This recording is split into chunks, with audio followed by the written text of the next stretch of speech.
Hai teman-teman, selamat datang di Pras Learning. Di video kali ini kita akan belajar C++ part ke-7, yaitu yang akan membahas tentang if else, if, dan switch case. Jadi hari ini sebenarnya ini udah tanggal 22 dan siang jam 2 mau jam 3. Namun di jam laptop saya salah settingannya, jam 12 malam dengan tanggal baru masuk tanggal 22.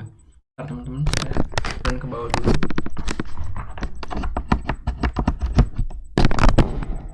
Oke, jadi laptopnya lupa saya cas. Oke, langsung aja kita baca tentang if else if. Percabangan if else if yaitu percabangan yang digunakan untuk pernyataan yang lebih dari dua kondisi. Gambarnya seperti gambar di samping. Jadi ini jika yang kemarin kita belajar else, itu kan if dan else tuh yang if satu kondisi, else dua kondisi karena if else. Namun kalau di if else if jadi bisa lebih dari dua kondisi. Kondisinya ada 5 kondisi pun juga bisa sebenarnya. Ini contoh di gambaran di sini hanya menggunakan 3 contoh ya, tidak. Sebenarnya ditambah panjang juga bisa lebih banyak dari ini. Langsung aja kita lihat contoh studi kasusnya. Studi kasus, jalankan kode di bawah ini untuk mengetahui pengguna if else if. Teman-teman bisa mengcopy kode ini ke kode editor teman-teman. Jika teman-teman mengikuti pembelajaran yang saya berikan dari awal studi kasus belajar C++ part 1 pasti menggunakan dev C++. Baik, langsung aja saya buka dev C++ nya karena kebetulan saya juga ada dev C++. Ini misalkan teman-teman mencoba, namain tadi filenya if else if. Ini filenya, ini contoh kodenya.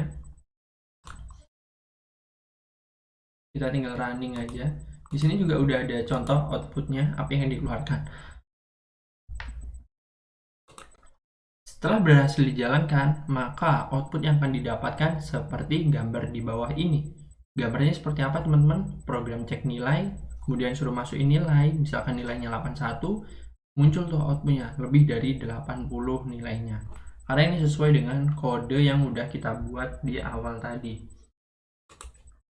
Seperti ini contoh kodenya. Teman-teman bisa lihat kalau yang tadi itu kurang seberapa kelihatan ya karena hitam. Teman-teman bisa cek di IG-nya IMM-Vcom. Ini contohnya, jika A kurang dari 75, maka dia akan menampilkan kurang dari 75 kan. Kemudian else if A lebih dari 80, dia bakal nampilin lebih dari 80. Else if A lebih dari sama dengan 90, jadi muncul lagi lebih dari 90. Kemudian else si A tidak terdefinisi. Kenapa tidak terdefinisi? Ya karena dia ini yang akan dimasukkan berarti tidak sesuai. Kita contohin aja, sepertinya else if-nya ini berapa? 110, sepertinya tetap muncul sih. Lebih dari 80 karena emang tidak disetting. Mungkin bisa. Saya ingat sepertinya bisa untuk munculnya. Kita masukin aja angka A. Loh, aneh banget kodenya. Saya baru menyadari tidak terdefinisi ini karena apa ya? Karena di sini tidak disetting sih ketentuannya, karena saya nggak nyeting ketentuannya apa. Jadi nanti saya cek lagi atau kita explore sekarang aja. Saya biasanya baca-baca referensi di W3 School. Teman-teman bisa cek aja W3 School gratis, di situ materinya banyak, teman-teman bisa belajar. Kita belajar apa sih tadi? Kondisi ya. Kondisi if else if. Tadi karena saya bingung di contoh penggunaan else if. Else if. Waduh, putih banget. Silau, bro. Nah, turunin cerahannya. Silau banget. Mata saya nggak enak juga. Oke, jadi else-nya emang gini ya teman-teman.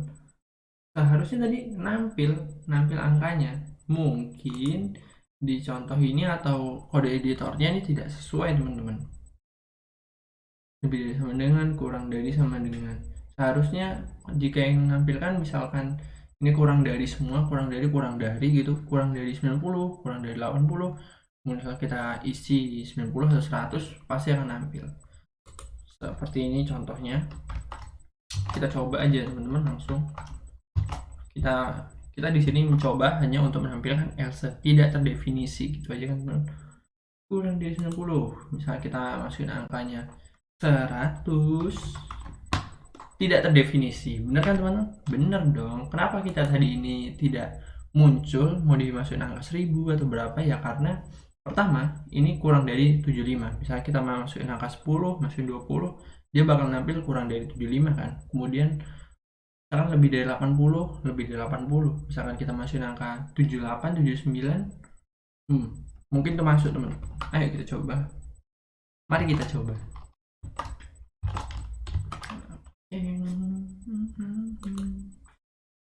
Oke, kita masukin 78, tidak terdefinisi dong seharusnya. Bener kan teman-teman? Ternyata kode yang dibuat tadi ada masalah juga sebenarnya. Tidak 100% benar. Ya, karena wajar sih. Jadi bahan evaluasi dan koreksi saya untuk kedepannya. Kemudian kita next penjelasan nih. Jadi, apabila nilainya dimasukkan lebih besar dari 80, maka akan menampilkan output nilai lebih dari 80. Selanjutnya, apabila nilai yang dimasukkan kurang dari 75, maka akan menampilkan output seperti gambar di bawah ini. Seperti yang udah kita coba ya teman-teman. Gimana tadi nampilin outputnya. Singkatnya seperti itu. Ini yang menarik. Selanjutnya kita akan bahas tentang switch cache. Ini contoh gambarannya. Oh, ternyata nggak seberapa kelihatan ya. Mata saya juga nggak seberapa kelihatan. Mungkin kalau di HP kelihatan jelas sih teman-teman. Oke, jadi kita baca percabangan yang dapat memilih cache mana yang akan dieksekusi sesuai dengan kebutuhan. Gambarnya seperti gambar di samping. Jadi dia ini bentuknya nggak beda jauh sama yang awal tadi, hanya perbedaannya cache, karena cache dia sesuai blok gitu. Kita bisa arahin. Dengan menggunakan switch cache ini, singkatnya kita bisa membuat kalkulator. Menarik kan teman-teman? Nanti next time, atau sebenarnya di video ini udah ada sih di channel ini, video awal-awal saya waktu awal banget belajar C++. Ada di situ saya belajar membuat kalkulator atau program pilihan juga ada. Di bawah teman-teman bisa scroll. Ini contoh studi kasusnya, jalankan kode di samping untuk mengetahui penggunaan switch cache. Jadi ini contoh kode programnya, yaitu kita membuat program untuk tahu bulan lahir. Bulan lahirnya misalkan kamu, saya pribadi gitu, saya bulan lahirnya apa gitu. Misalkan saya bulan lahirnya bulan Mei gitu. Saya masukin lah angkanya 5 gitu. Langsung muncul nanti.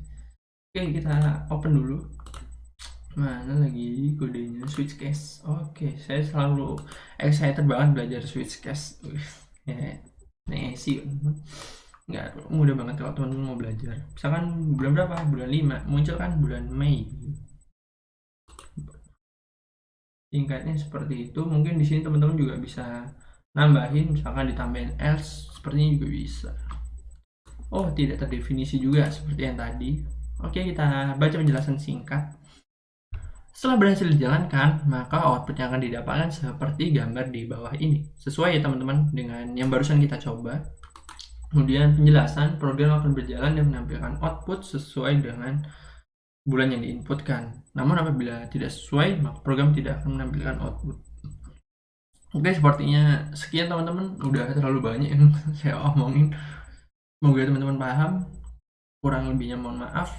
Terima kasih. Wassalamualaikum warahmatullahi wabarakatuh. Waduh, awal tadi nggak salah. Tutupnya salah.